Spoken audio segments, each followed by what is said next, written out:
Hi everyone, welcome back to ELC Studies. Once again, I am here with another amazing topic from History of English Literature. Today we will discuss about post-modern age, its origin, what it is, and some similarities with modern age. So let's get started. In the late 19th century and early 20th century, modernist literature was the central literary movement.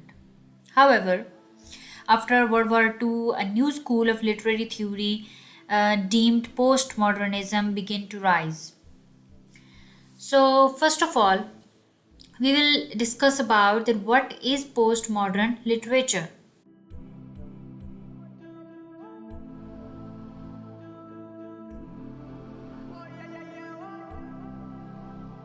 Postmodern literature is a literary movement that abandons absolute meaning and instead emphasizes play, fragmentation, metafiction, and intertextuality.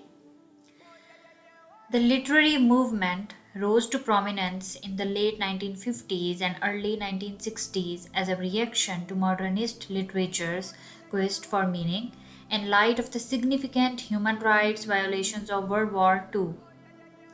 Some common examples of postmodern literature are as follow.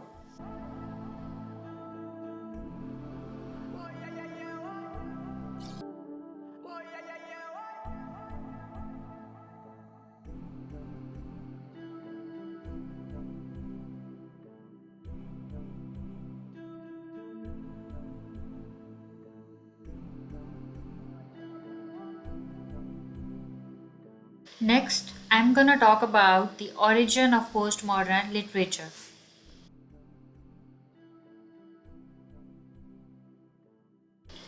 Postmodern literature's precursor, modernist or modern literature, emphasized a quest for meaning, suggesting the author as a creator of order and mourning the chaotic world. Examples include James Joyce, T.S. Eliot, and Virginia Woolf. However, after the series of human rights violations that occurred after and during World War II, including the Holocaust, the atomic bombings of Japan, and Japanese internment in the US, writers began to feel as if meaning was a possible quest and that the only way to move forward was to embrace meaninglessness fully. Thus, postmodern literature rejected or built upon many of the tenets of modernism, including rejecting meaning, intensifying and celebrating fragmentation and disorder, and initiating a major shift in literary traditions.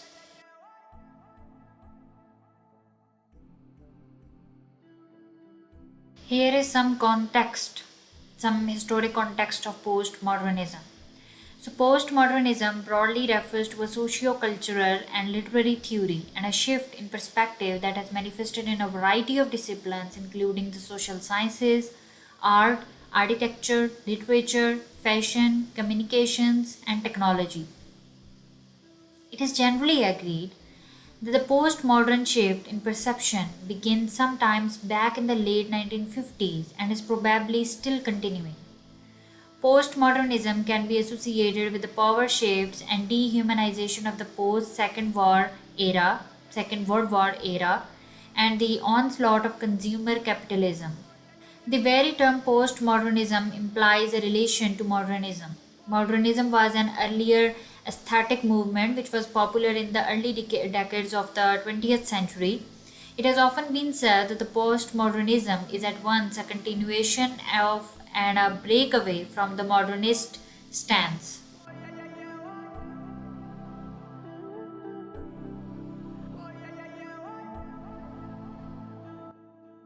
Postmodernism shares many of the features of modernism, and these are as follow. Both schools reject the rigid boundaries between high and low art. Postmodernism even goes a step further and deliberately mixes low art with high art, the past with the future, or one genre with another. Such mixing of different incongruous elements illustrates postmodernism's use of light-hearted parody, which was also used by modernism. Both these schools also employed pastiche, an artistic work in a style that imitates that of another work, artist, or period. So it is an imitation of another style. Parody and pastiche serve to highlight the self reflexivity of modernist and postmodernist works, which means that parody and pastiche serves to remind the reader that the work is not real but fictional constructed.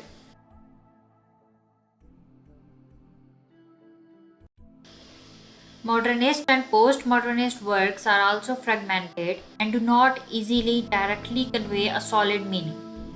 That is, these works are consciously ambiguous and give way of multiple interpretations. In short, modernism and postmodernism give voice to the insecurities, disorientation, and fragmentation of the 20th century Western world.